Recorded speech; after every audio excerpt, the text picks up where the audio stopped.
주시는 하나님의 말씀은 마태복음 11장 29절입니다.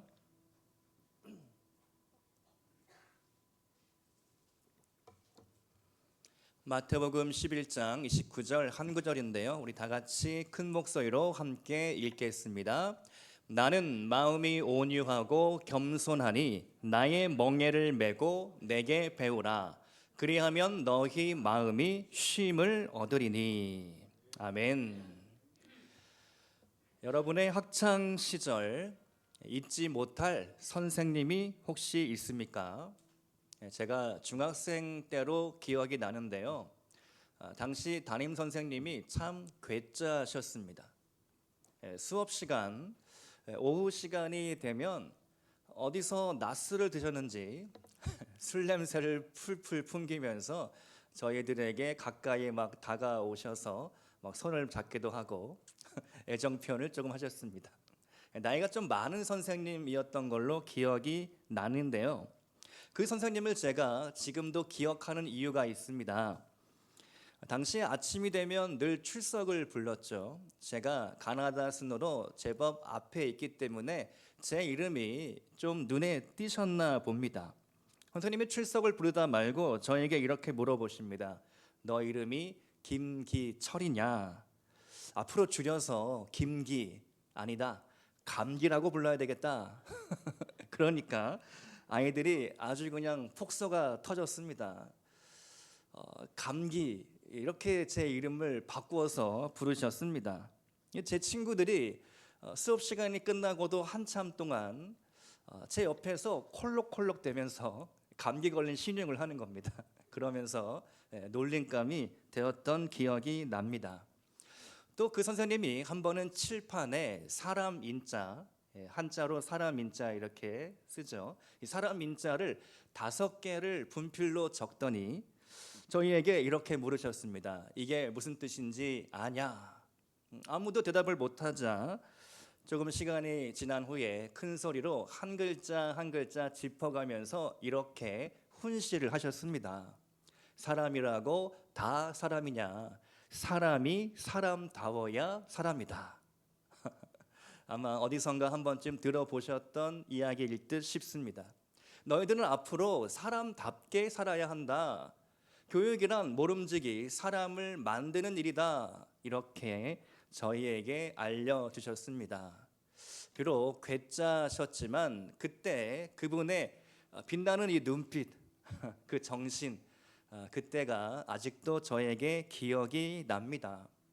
교육은 이처럼 사람을 사람답게 사람으로 만드는 일이죠.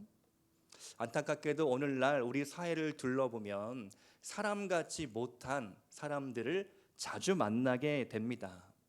스승의 사명이 있다면 사람 만드는 일이겠죠. 그러므로 좋은 스승과의 만남은 대단한 축복이 됩니다.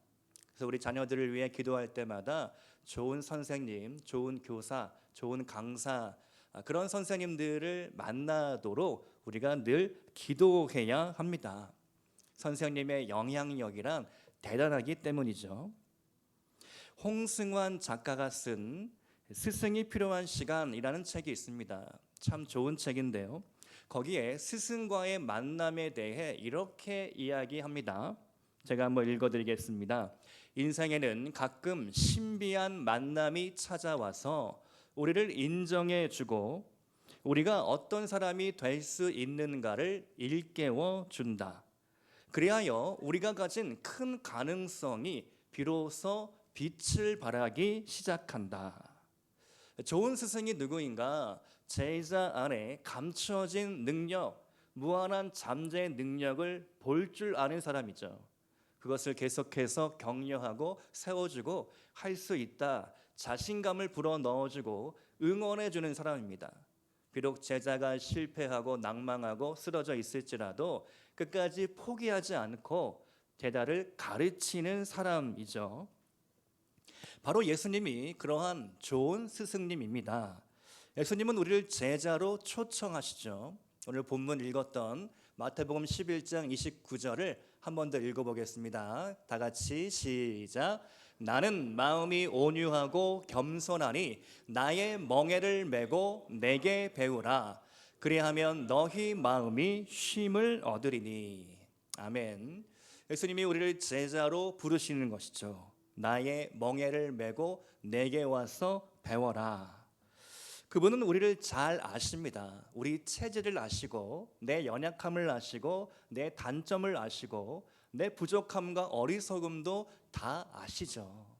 그럼에도 우리를 부르시고 우리와 함께 하기를 원하십니다.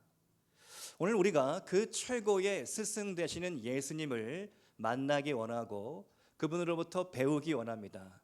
내가 제자가 되고 다시 또 스승이 되어서 예수님께 배우고 다른 누군가를 또 가르치는 스승이 되어야 하겠습니다. 좋은 스승은 어떤 스승인가? 세 가지로 함께 말씀을 나누겠습니다. 첫 번째로 스승은 진리를 가르치는 사람입니다. 우리 한번 따라서 해보겠습니다. 시작. 스승은 진리를 가르치는 사람입니다.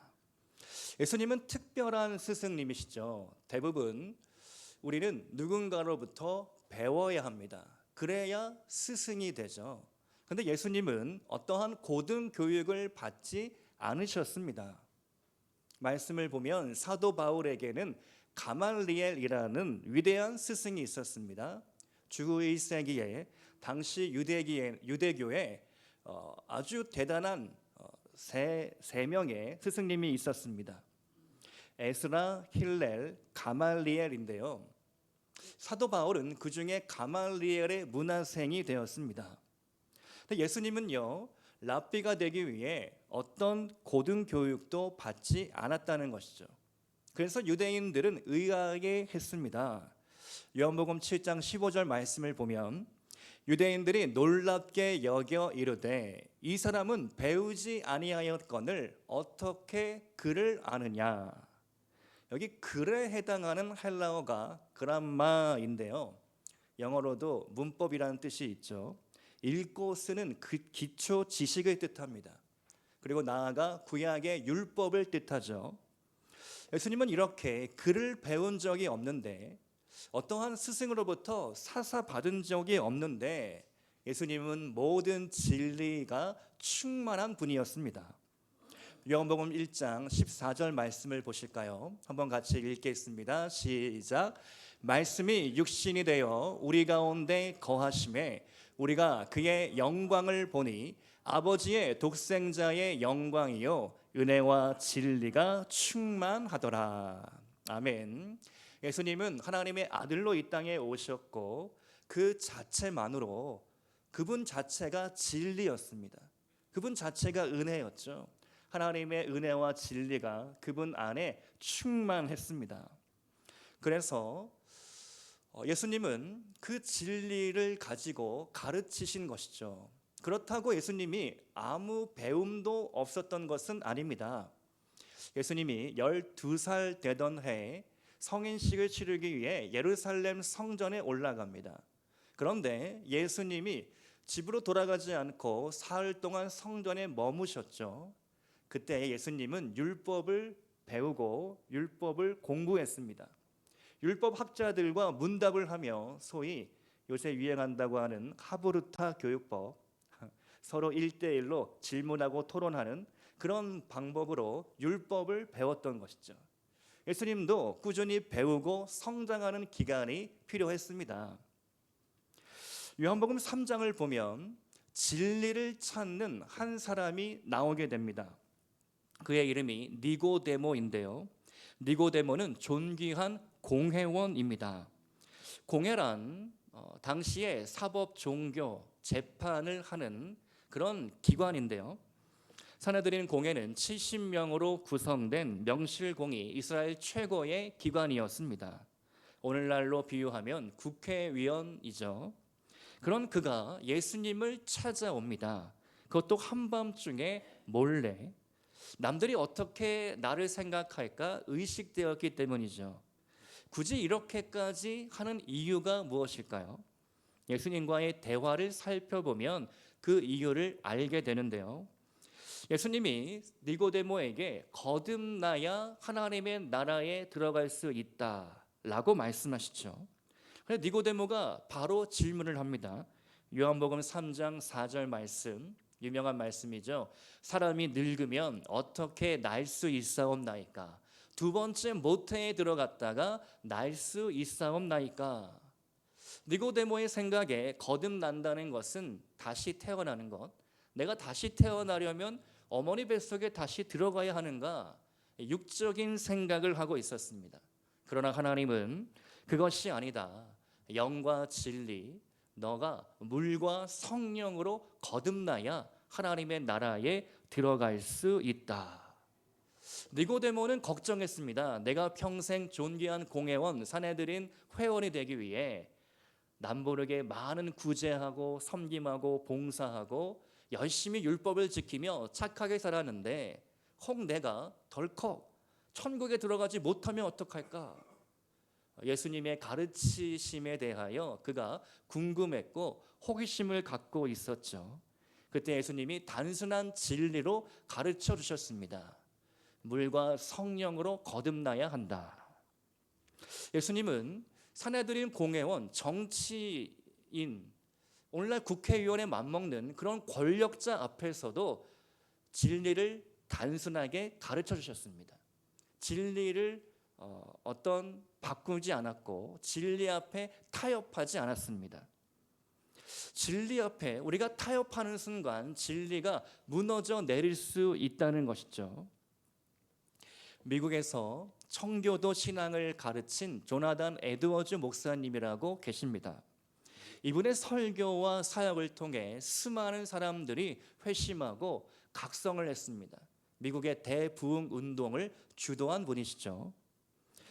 목사님이 사역한 교회가 미국의 노스햄프턴 교회인데요. 지금 이 교회를 방문하면 깜짝 놀라게 됩니다. 과거의 영광은 다 사라졌고 너무나도 달라진 모습이 있기 때문이죠. 교회 정문에 가면 All Welcome 이라는 문구와 함께 무지개색 깃발이 나부끼고 있습니다. 무지개는 동성애자를 뜻하죠. 동성애자도 우리는 환영합니다 라는 뜻입니다. 1000명이 들어갈 정도로 넓은 예배당이 있는데 텅텅 비어가고 있다는 사실입니다. 소수의 성도들이 모임을 갖고 있는데 교회인 중에 40% 이상이 레즈비언이라고 합니다. 성가대 지휘자도 레즈비언, 교회 대표도 레즈비언. 담임 목사님이 이렇게 이야기를 합니다. 강단에서 진리를 그대로 선포하는 것이 제게는 부담스럽습니다. 그래서 우리는 북쉐어링을 합니다. 책을 가지고 함께 나눈다는 이야기죠. 진리를 가르치지 않는 교회, 어쩌면 이렇게 전락할 수도 있다라는 사실입니다. 진리의 말씀을 놓칠 때 우리 교회의 내일은 없는 것이죠. 지금 교회는 자유주의, 세속주의, 또 우리의 무사 안일주의에 흔들리고 있는지도 모릅니다. 진리의 복음만이 우리 교회를 무너지지 않게 만들 수 있습니다. 하나님의 진리의 말씀을 굳게 붙잡고 믿으시기를 축복합니다. 저는 확신합니다. 말씀이 올바르게만 선포된다면 교회가 새로워질 수 있다. 도시가 변화될 수 있다. 이 나라 이 민족 대한민국이 뒤집어질 수 있다. 다시 새롭게 하나님 앞에 쓰임받을 수 있다. 이것이 진리가 가진 영향력입니다. 진리의 말씀을 붙잡고 진리 앞에 타협하지 마시기를 축복합니다. 진리로 가르치고 진리로 배우는 여러분 될 수 있기를 소망합니다. 삶으로 가르치는 사람입니다.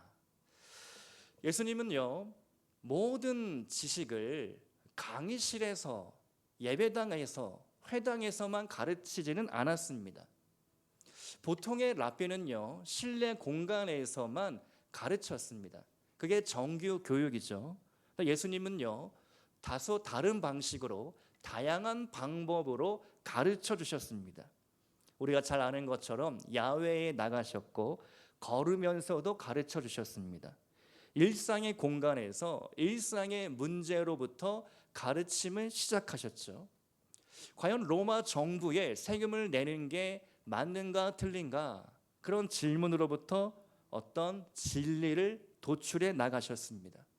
집에서 잃어버린 한 드라크마 동전을 찾는 여인의 이야기를 통해 들판에서 잃어버린 한 마리의 양을 찾아 헤매이는 목자의 스토리를 통해 한 영혼의 중요성에 대해 말씀해 주셨습니다. 얼마나 참 우리의 상상력을 자극시키는 이미지입니까? 때로는 우물가에서, 때로는 바닷가에서, 때로는 풍랑이 있는 갈릴리 호수 한복판에서 예수님은 가르쳐 주셨습니다. 특히 예수님은 제자들의 발을 씻겨 주셨습니다. 일종의 체험학습이죠. 스스로를 종의 위치까지 낮추셨습니다. 요한복음 13장 14절 말씀인데요. 내가 주와 또는 선생이 되어 너희 발을 씻었으니 너희도 서로 발을 씻어주는 것이 옳으니라. 예수님의 삶은요, 그야말로 내려가는 삶이었습니다. 예수님은 하늘보다 저 높은 곳에 계셨다가 이 땅으로 내려오셨죠. 그런데 거기서 머무시는 것이 아니라 더 밑바닥으로 내려가셨습니다. 예수님이 태어나시는 곳이 말구유라고 하죠. 동물, 짐승이 먹는 밥통이 그런 말구유입니다. 그곳에 예수님이 누우셔서 태어나신 것이죠. 예수님은 화려한 궁궐 예루살렘에서 성장하지 않으시고 지방 소도시 나사렛이라는 동네에서 성장하셨습니다. 예수님은 왕자님이 아니셨죠. 예수님은 목수의 아들이었습니다. 당시 목수라는 직업 상당히 변변찮은 일이었습니다. 매일매일 나가서 일해야 먹고 살 수 있는 일용직 노동자와 같은 계급이었습니다. 예수님은 그렇게 늘 소외되고 가난한 사람들과 함께 뒤엉켜 살았죠. 그래서 늘 아픔과 절망과 고민에 시달리는 민생들, 그런 백성들의 마음을 잘 알았습니다. 예수님은 더 높은 곳으로 나아가지 않으시고 늘 더 낮은 곳으로 내려가는 삶을 사셨습니다. 만일 우리 예수님이 특권층으로 이 땅에 오셨더라면 어땠을까요? 별로 공감되지 않았을 겁니다. 예수님이 왕자님이면서 화려한 옷을 입고 화려한 가르침, 화려한 일들만 했다면 그렇게 기독교가 오늘날 큰 영향력으로 작용하지는 않았을 것입니다. 예수님은 이렇게 삶의 모범을 통해 몸소 보여주심을 통하여 우리에게 많은 교훈을 알려주셨죠. 어떤 가르침은요 쉽게 잊혀집니다. 단순한 지식과 정보 전달에 끝나기 때문입니다. 근데 어떤 가르침은 오래오래 우리 마음에, 우리 뇌리에 기억이 되는 거죠. 제가 서론에 말씀드린 그 괴짜 선생님처럼 저는 인천 제물포 고등학교를 나왔습니다. 줄여서 제고라고 부르는데요. 제고를 나온 게 저에게는 큰 자랑거리입니다. 사실 평준화 시대에 제비뽑기로 들어갔거든요. 공부 잘해서 간 것이 아니라 그럼에도 불구하고 학교가 상당히 자랑스럽습니다. 처음 이 학교를 가는데 헤맸습니다. 제가 나름 인천 출신이니까 지리를 좀 안다고 생각했는데 제물포 고등학교, 그래서 제물포역에 내리면 되겠지 하고 내렸는데 학교가 없다는 겁니다. 이름이 제물포 고등학교인데 제물포역에 있지 않고 동인천역에 있거든요. 동인천역에 내리면 언덕길을 한 10분 15분 올라가야 합니다. 거의 등산에 맞먹습니다. 동인천 자유공원이 있는데 자유공원 바로 옆에 저희 학교가 있었거든요. 자유공원에 가면 지금도 메가더 동상이 서 있습니다. 인천 앞바다가 쭉 내려다 보이는 그런 경관이거든요. 거기 넘어가면 차이나타운도 있고 한번 꼭 가보시기 바랍니다. 여름이 되면 세수대야 냉면도, 화평동 세수대야 냉면도 상당히 유명합니다. 이 학교를 다니면서 가장 큰 자랑거리가 있다면 무감독 고사, 무감독 시험 제도입니다. 중간고사, 기말고사가 되면 의례 선생님들이 감독으로 들어오시죠. 근데 저희 학교는 무감독으로 시험을 진행했습니다. 정말 그런가 했더니 정말 그랬습니다. 선생님이 시험 시간이 되면 문제지를 나눠주고 몇 분 있다가 뭐 이상한 거 없냐 확인하고 그냥 교무실로 가버립니다. 남겨진 우리들 한 50명 정도가 컨닝을 하지 않고 양심껏 문제를 풀어가는 것이죠. 그 양심 교육, 그게 참 대단하고 영향력이 있었습니다. 우리 양심 교육의 이 표어가 이런 것이었죠. 학식은 사회의 등불, 양심은 민족의 소금. 날마다 외치면서 3년 내내 양심 교육을 주기적으로 정기적으로 받았습니다. 그래서 재고 출신들은 어디를 가도 늘 무언가 할 때 내가 양심을 지켜야지. 그게 뼛속 깊이 마음 깊이 남아 있는 것이죠. 누군가는 양심 때문에 사회생활이 좀 힘들었다라고 이야기하는 동문도 있다고 합니다. 여러분, 운동선수들은요, 머리가 아니라 몸으로 기술을 배웁니다. 물론 운동선수들도 이론 공부를 착실히 해야 되겠죠. 요새는 글로벌 시대라 영어 공부도 잘 해야 한다고 합니다. 그런데 실기로 끝나는 것이 아니죠. 운동장에 나가서 뛰면서 그 기술을 연마하고 고치고 그것을 숙련시켜야 됩니다. 그래야 그 선수의 이 능력이 계속해서 올라갈 수 있는 것이죠. 내가 충분히 연습되고 준비되었다면 누구를 만나도 그 선수는 두렵지가 않은 것입니다. 신앙생활도 마찬가지입니다. 우리가 오늘 주일 시간 설교 시간에 여러분이 말씀을 듣고 있습니다. 사실은 어떻게 보면 여기서는 체험학습을 하기는 어렵죠. 이론 공부를 하는 겁니다. 말씀으로 풀어서 제가 최대한 잘 쉽게 여러분에게 진리를 전해드리고 있죠. 사실은 신앙생활은 주일날 끝나는 것이 아니라 주중의 삶에서 이루어가는 것이죠. 교회에서, 예배당에서, 이곳에서 우리가 열심히 잘하는 것은 사실 크게 어렵지 않을 수도 있습니다. 조심스러운 말씀이긴 하지만 그래도 우리가 주일날 와서 내가 하루는 봉사하겠다, 헌신하겠다, 열심히 맡은 바 임무를 감당하겠다 할 수 있습니다. 더 중요한 것은 주중의 삶이죠. 월화수목금토, 가정에서, 직장에서, 일터에서, 사업장에서, 친구들과의 만남 안에서 그곳에서 나는 어떤 사람인가, 내가 주일날 배운 그 진리대로 내가 살아가고 있는가, 양심대로 살아가고 있는가, 그것이 오늘날 우리에게 맡겨진 숙제인 것이죠. 신앙생활은 이론이 아니라 삶이고 실제이기 때문입니다. 여러분, 삶으로 배우고 또 삶으로 가르치시기를 축복합니다. 예수님은 우리에게 삶을 요구하시는 겁니다. 예수님이 우리에게 진리를, 성경 공부를 가르치시고 너 몇 장 몇 절 이거 외울 수 있어? 이렇게 물어보시는 게 아니죠.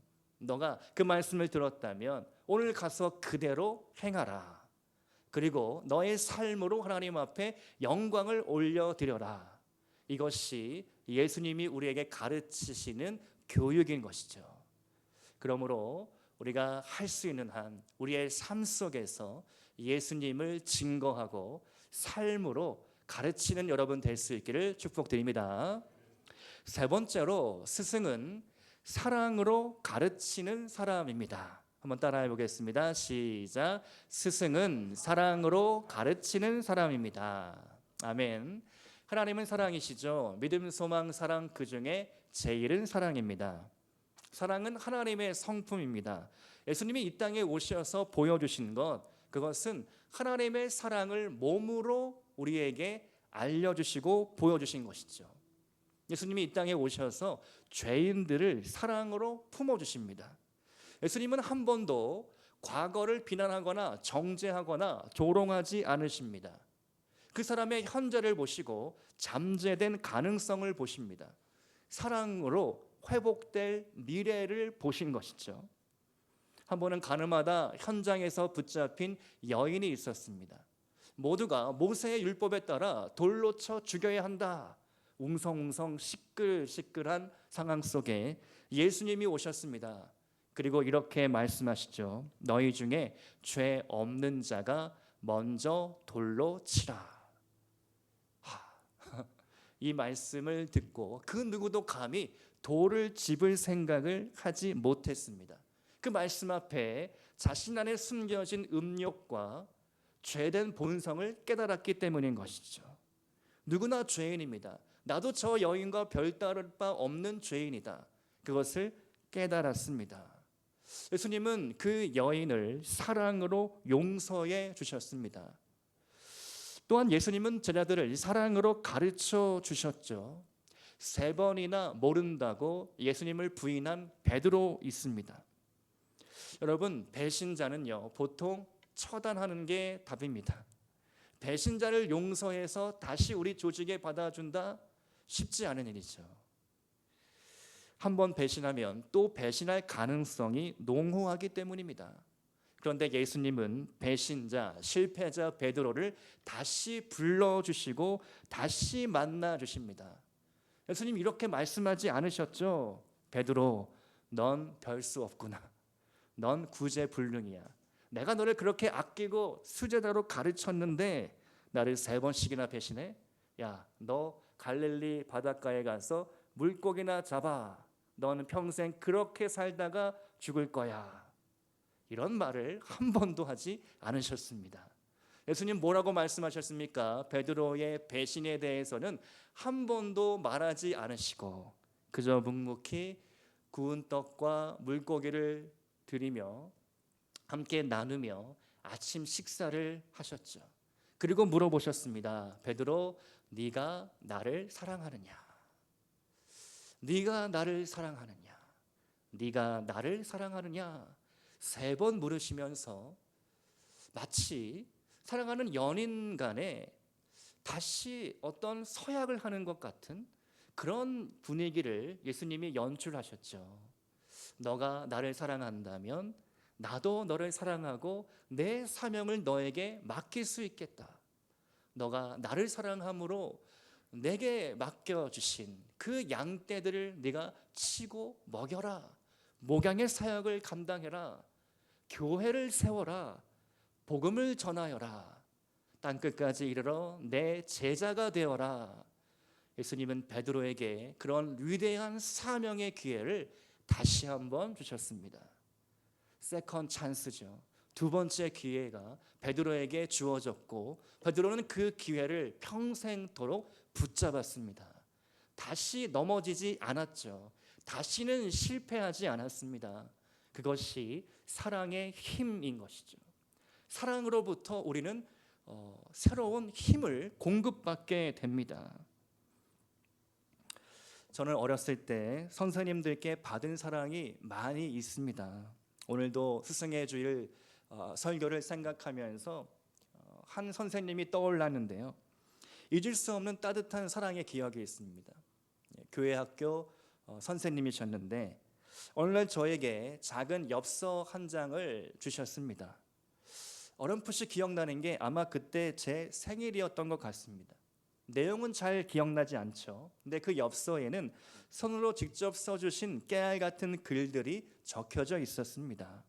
그리고 가장 중요한 부분, 제 이름이 적혀 있는 것이죠. 군데군데 기철아, 기철이는 이런 표현들이 있는데 내 이름이 엽서에 이렇게 쓰여져 있는 걸 보면서 참 마음이 따뜻해지고 좋았습니다. 그런데 그 중에서 이런 표현이 나오는 겁니다. 멋진 기철이는 무엇을 잘 해낼 거야. 이런 문구인 것 같은데요. 아무도 저에게 그때까지 멋지다는 표현을 해준 적이 없었습니다. 그런데 그날 처음으로 나도 멋질 수 있구나. 내가 멋지다고? 그런 생각이 들어오게 된 것이죠. 한참 동안 그 엽서 글을 읽으면서 행복했습니다. 여러분, 작은 표현, 작은 글로도 한 사람을 바꾸고 변화시킬 수 있습니다. 여러분이 사랑으로 가르쳐야 할 사람들이 있다면 누구입니까? 1차적으로 여러분의 자녀, 가족이 될 것이고 또 이곳 교회에서 우리가 바라보는 우리 다음 세대들일 것입니다. 우리가 그들에게 어떻게 하면 예수님의 사랑을 표현해 줄 수 있을까? 예수님의 사랑으로 안아줄 수 있을까? 예수님의 눈으로, 사랑의 눈으로 그들을 바라봐 줄 수 있을까?